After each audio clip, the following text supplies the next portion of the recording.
Hello everyone, welcome to the class 11th Geography book number 1, that is Fundamental Geography, chapter number 1, topic number 2.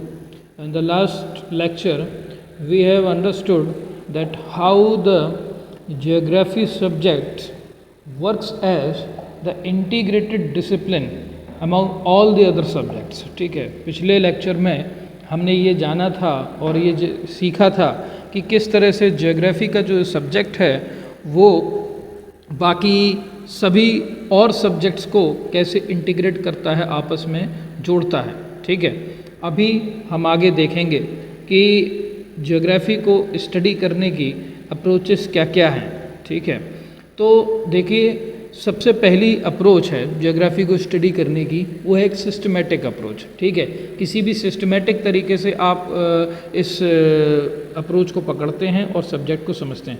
Systematic approach से इसका क्या मतलब है, देखिए इसको अभी हम समझेंगे। ठीक है, देखो पहला तो ये है कि ज्योग्राफी बहुत ही वास्ट एक सब्जेक्ट है। ठीक है, पूरे वर्ल्ड की स्टडी हमें इसमें करनी पड़ती है। जैसे कि पिछले लेक्चर में हमने जाना कि ज्योग्राफी की डेफिनेशन क्या है, जियोग्राफोस, इस पूरे अर्थ की स्टडी करना। ठीक है, ये क्या है, आपकी ज्योग्राफी है। तो इतने बड़े वास्ट रीजन जो कि आपका अर्थ है, इस अर्थ पर प्रेजेंट हम लोग हैं, ह्यूमंस हैं। ठीक है, और इस पर प्रेजेंट इन्वायरमेंट है। ठीक है, इन सभी चीज़ों की स्टडी हम किस तरीके से करेंगे और एक साथ कैसे कर पाएंगे, ये अपने आप में एक बड़ी प्रॉब्लम है। ठीक है, तो ज्योग्राफी को पढ़ने की, स्टडी करने की कुछ अप्रोचेस होती हैं। तो पहली अप्रोच जो कि है सिस्टमेटिक अप्रोच, जिसके बारे में हम जानेंगे। सिस्टमेटिक अप्रोच जिन्होंने कन्वीन की थी वो थे आपके हमबोल्ट सर। ठीक है, ये बड़े ही प्रसिद्ध ज्योग्राफिस्ट हैं, वैज्ञानिक हैं, और इनका नाम आपने शायद पहले कभी सुना भी होगा। 9th-10th की किताबों में ओशन करेंट्स के बारे में अगर आपने कभी जाना है तो एक बहुत ही फेमस ओशन करंट है पेरुवियन करंट, इसको हमबोल्ट करंट के नाम से भी जानते हैं। ठीक है, तो खैर ये मिस्टर जो हमबोल्ट थे, ठीक है, उन्होंने ये सिस्टमेटिक अप्रोच प्रेजेंट की थी जिससे कि ज्योग्राफी को पढ़ा जाए। ठीक है, तो अब सिस्टमेटिक अप्रोच से हमको क्या मतलब है। ठीक है, पहली जो चीज़ हमें समझना है वो ये है कि सिस्टमेटिक अप्रोच ये कहती है कि सबसे पहले तो हम इसको देखेंगे वर्ल्ड एज अ होल। ठीक है, पूरे वर्ल्ड को हम पहले समझेंगे, पूरे वर्ल्ड की फंक्शनिंग किस तरीके से होती है, पूरे अर्थ की फंक्शनिंग किस तरीके से होती है, उसको पहले हम समझेंगे। फिर हम देखेंगे कि अलग अलग रीजन के बेसिस पर किसी इलाके में कैसा काम होता है, फिर किसी अन्य इलाके में कैसा काम होता है, इसको हम समझेंगे। जैसे कि फॉर एग्ज़ाम्पल अगर हमें ये जानना है, ठीक है, कि जो वेदर है, ठीक है, जो क्लाइमेट है, ठीक है, वो किस तरीके से काम करता है, तो पहले हम देखेंगे पूरे अर्थ का क्लाइमेट, पूरे अर्थ की क्लाइमेट की स्टडी हम पहले करेंगे। फिर हम उसमें डिफरेंशिएशन देखेंगे कि इक्वेटर पर क्लाइमेट में क्या डिफरेंस है, आर्कटिक लेवल पर पोलर एरिया में, पोलर जोन में क्लाइमेट में क्या डिफरेंस है, टेम्परेट जोन में क्लाइमेट में क्या डिफरेंस है, ट्रॉपिकल जोन के क्लाइमेट में क्या डिफरेंस है। तो पहले तो हम पूरे उस कॉन्सेप्ट को एज अ होल पढ़ेंगे, फिर उसके बाद उसके एरियल डिफरेंशिएशन को हम पढ़ेंगे। ठीक है, तो ये एक आपकी सिस्टमेटिक अप्रोच होगी जो कि किसने दी थी, मिस्टर हमबोल्ट ने दी हुई थी। ठीक है, जो कहते थे कि पहले वर्ल्ड को एज अ होल देखो, फिर उसके बाद उसका रीजनल सेगमेंटेशन देखो। ठीक है, अच्छा चलिए दूसरी अप्रोच की बात करते हैं, वो क्या है, रीजनल अप्रोच है। तो बस ठीक इसका रिवर्स कर दो, उल्टा कर दो। ठीक है, इसका उल्टा करने का मतलब जिन्होंने ये किसने प्रोपेगेट की थी, ये मिस्टर कार्ल रिटर हैं, इन्होंने इसको प्रोपेगेट किया था। ठीक है, तो इसको रिवर्स करने से क्या होगा कि हम पहले देखेंगे कि रीजनल लेवल पर कोई भी चीज़ कैसे फंक्शन करती है। जैसे हमने क्लाइमेट की बात की, तो पोलर एरिया में क्लाइमेट कैसा है, टेम्परेट एरिया में क्लाइमेट कैसा है, ट्रॉपिकल एरिया में क्लाइमेट कैसा है, और आपका जो है इक्वेटोरियल रीजन पे या उसके अलावा और कोई अलग रीजन है तो यहाँ पर क्लाइमेट कैसा है। तो सारे अलग अलग इलाकों के क्लाइमेट की हमने अलग अलग स्टडी की, फिर उसको हमने आपस में इंक्लूड किया, जोड़ा, और फिर हमने देखा कि क्योंकि अलग अलग तरीके से अलग अलग जगह पर इन तरीके से क्लाइमेट फंक्शन करता है, ऐसे ऐसे रीजन्स की वजह से क्लाइमेट फंक्शन करता है, तो पूरे वर्ल्ड में क्लाइमेट फंक्शन इस तरीके से होता है। ठीक है, तो ठीक इस तरीके से आपका काम है। तो ये आपने हम अच्छे तरीके से समझा। यदि अगर आपको इसमें कहीं कोई डाउट हो, कोई दिक्कत हो, तो आप मुझे मैसेज कर सकते हैं। तो सीधी सी बात है, एक बार फिर से मैं रिपीट करूं कि जो सिस्टमेटिक अप्रोच है वो ये कहती है कि पहले वर्ल्ड को एज अ होल समझो, फिर उसमें जो अलग अलग इलाकों में अलग अलग डिफरेंसेस हैं उसको समझो। और जो रीजनल अप्रोच है वो ये कहती है कि पहले अलग अलग इलाकों में जो डिफरेंसेस हैं पहले उनको समझो, ठीक है, फिर उनको आपस में इंटीग्रेट करते हुए ये देखो कि वर्ल्ड किस तरीके से फंक्शन करता है। तो सिस्टमेटिक और रीजनल ठीक एक दूसरे के ऑपोजिट हैं। सिस्टमेटिक अप्रोच डाउनवर्ड काम करती है और रीजनल अप्रोच अपवर्ड काम करती है। डाउनवर्ड का मतलब कि पहले अर्थ को समझना और फिर उसके रीजन्स को समझना, और रीजनल अप्रोच क्योंकि रीजन ही नाम पे है तो आप ऐसे भी इसको समझ सकते हो कि रीजनल अप्रोच में नाम ही रीजनल है, तो पहले रीजन्स को, अलग अलग इलाकों को समझा जाएगा, फिर उनको इंक्लूड करते हुए, कॉमन करते हुए फिर कंप्लीट तरीके से अर्थ को समझा जाएगा, अर्थ की फंक्शनिंग को देखा जाएगा। ठीक है, इस तरीके से ये आपका कंप्लीट हो गया। ठीक, चलिए नेक्स्ट अब हम बात करते हैं सिस्टमेटिक अप्रोच को और डिटेल में समझने का हम प्रयास करेंगे। ठीक है, देखो ऐसा है, ज्योग्राफी एक वास्ट सब्जेक्ट है, बहुत ही वास्ट सब्जेक्ट है और एक साइंस की तरीके से इसको देखा जाता है। ठीक है, तो सिस्टमेटिक अप्रोच से अगर हम पढ़ते हैं, ठीक है, तो कैसा काम चलेगा। देखिए आपकी बुक्स में जो ज्योग्राफी को पढ़ाने का जो तरीका है वो सिस्टमेटिक अप्रोच ही दिया गया है। क्यों दिया गया है सिस्टमेटिक अप्रोच से, आपकी बुक्स को क्यों बनाया गया है, ज्योग्राफी की स्टडी को सिस्टमेटिक अप्रोच से प्रमोट क्यों किया गया है, क्योंकि ये एक ईजी तरीका है चीज़ को समझने का कि पहले आपने सभी चीज़ों को एक साथ समझा, फिर उनमें आपने डिफ्रेंशिएशंस को देखना शुरू किया।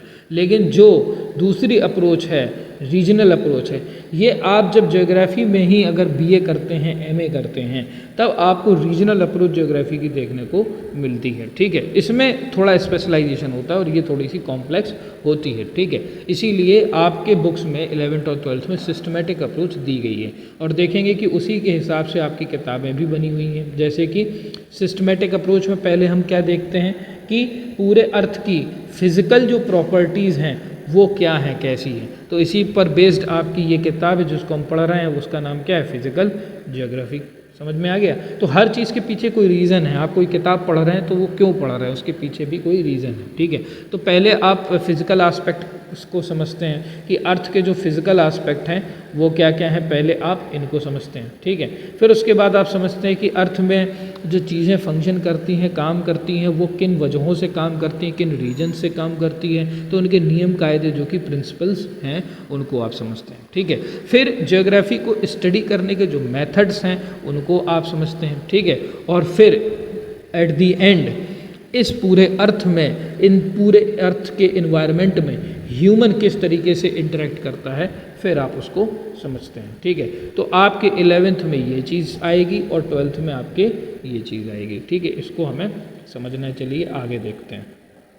तो सबसे पहला तो हम समझेंगे कि जियोग्राफिकल थॉट का मतलब क्या है। देखो भाई, कोई भी एक चीज़ है, जैसे मैं आपसे कहूँ कि पूरे अर्थ में ये जो क्लाइमेट है, ये जो वेदर है, ये कैसे काम करता है, तो कोई तो विचार तो होना चाहिए, कोई रीज़न तो होना चाहिए। कोई कहेगा कि पानी की वजह से, कोई कहेगा हवा की वजह से, कोई कहेगा किसी रीज़न की वजह से। तो कोई एक थॉट होता है, कोई एक बेसिक सा आइडिया होता है जिस पर वर्क किया जाता है, जिस पर रिसर्च की जाती, एनालिसिस की जाती, और उसी के बेसिस पर ये फिर फिज़िकलिटी के नियमों को, कंडीशंस को, सिचुएशंस को अंडरस्टैंड किया जाता है, समझा जाता है। जैसे कि फॉर एग्जांपल मैं बात करता हूँ जियोमॉर्फोलॉजी की। जियोमॉर्फोलॉजी क्या है, ये एक स्ट्रीम है। ठीक है, ये एक स्ट्रीम है जो कि बताती है कि अर्थ के अंदर, ठीक है, जियोमॉर्फोलॉजी, जियो यानी अर्थ, मॉर्फ यानी कि उसकी डिज़ाइन, और लॉजी यानी स्टडी। तो अर्थ की जो डिज़ाइन है उसकी स्टडी को बोलते हैं जियोमॉर्फोलॉजी। तो इसमें क्या समझा जाता है, इसमें जियोग्राफिकल थॉट क्या है कि किसी ने सबसे पहली बार तो सोचा होगा कि जो अर्थ है वो गोल है और वो पत्थर की बनी है, तो क्या ऊपर से लेके नीचे तक पूरी पत्थर की बनी है, या अगर ये ऊपर से नीचे तक पत्थर की बनी तो फिर ज्वालामुखी से लिक्विड फॉर्म में ये लावा क्यों निकलता है।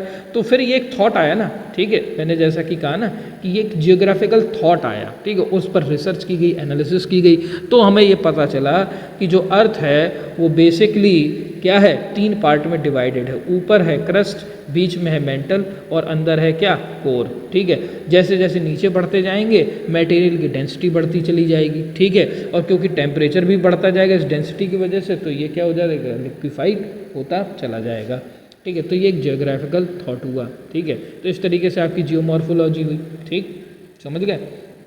ऐसे ही हाइड्रोलॉजी, हाइड्रोलॉजी यानी पानी का, पेडोलॉजी चट्टान, क्लाइमेटोलॉजी यानी अर्थ के पूरे क्लाइमेट की स्टडी करना। ठीक है, ये सारी स्टडी जो हुई है, ठीक है, ये क्या एक आइडिया से शुरू हुई और उस आइडिया का नाम क्या है, जियोग्राफिकल थॉट। कि पहले किसी ने तो थॉट सोचा होगा, समझ गए। अच्छा, देखिए ये सभी चीज़ें आपकी बुक में 5-6 पेजेस में थ्योरेटिकली एकदम डेंस थ्योरी के रूप में लिखी हुई हैं, जिसको पढ़ने में सर में दर्द हो जाता है। मेरा काम यही है कि मैं आपको सिंप्लीफाइड तरीके से, ईजी तरीके से, जितना ईजी हो सके आपको वो एक बार समझाऊं। तो आपको बेसिकली करना कुछ नहीं है, बस मेरा एक बार लेक्चर देख लेना है और आराम से आपको रहना है। ठीक है, और बुक को उठाइए, उसमें जो थ्योरी लिखी हुई है उसको केवल एक बार सरसरी तौर पर पढ़ जाइए और इतने आराम से आपको समझ में आएगा कि आपको लगेगा नहीं कि इसमें इतना सब क्या टिपिकल था, कुछ भी नहीं है। ज्योग्राफी बहुत ईजी है। ठीक है, अच्छा नेक्स्ट पॉइंट पर हम बढ़ते हैं, बात करते हैं किसकी, प्रिंसिपल्स की। ठीक है, तो प्रिंसिपल्स की हम बात करेंगे कि भाई देखो कि पहले तो हमें एक जियोग्राफिकल थॉट आ गया ना, कोई एक आइडिया तो आ गया, लेकिन अब उस आइडिया पर रिसर्च और डेवलपमेंट किया गया। ठीक है, तो कुछ नियम कायदे बने कि अर्थ में जो, जैसे अभी हमने जियोमॉर्फोलॉजी की बात की थी। ठीक है, कि अर्थ में ऊपर चट्टान है तो लिक्विड कहाँ से आता है, तो फिर इस पर रिसर्च एनालिसिस की गई, तो ये नियम बना कि डेंसिटी जैसे जैसे बढ़ती जाती वैसे वैसे टेम्परेचर बढ़ता जाता है और इतने हाई टेम्परेचर पर चट्टानें सॉलिड फॉर्म में नहीं रहती और वो पिघल जाती, लिक्विड फॉर्म में रहती। तो अर्थ के अंदर क्या है, मैग्मा भरा हुआ है, या मैग्मा कुछ भी नहीं है, मोल्टन रॉक्स है। तो ये क्या हुआ, एक प्रिंसिपल हुआ। तो ऐसे ही ज्योग्राफी से रिलेटेड किसी भी एरिया में आप ऐसे प्रिंसिपल्स को देखते रहेंगे, आप समझते रहेंगे कि आपको ये नियम कायदे, जैसे अभी आप ये फिजिकल ज्योग्राफी की बुक पढ़ेंगे तो आपको ये अलग अलग जगह पर नियम कायदे देखने को मिलेंगे कि ऐसा है तो क्यों है, वैसा है तो क्यों है। ठीक है, अच्छा खैर चलिए आगे बढ़ते हैं, देखते हैं मेथड्स को। तो ज्योग्राफी को फिर उसकी फिजिकल एनवायरनमेंट के बारे में हमें पता चल गया, हमें इसके प्रिंसिपल्स के बारे में पता चल गया। ठीक है, तो अब इसके कुछ मेथड्स होंगे स्टडी करने के, जैसे कि पूरी अर्थ है, हम बात करते हैं कार्टोग्राफी की बात करते हैं। अर्थ है, अर्थ में अलग अलग जगह पर कॉन्टिनेंट है, अलग अलग जगह पर ओशन है। ठीक है, तो इन सब की जो डिज़ाइन है इसको आप कैसे देखते हो, इसको आप बोलते हो इस डिज़ाइन को मैप के थ्रू।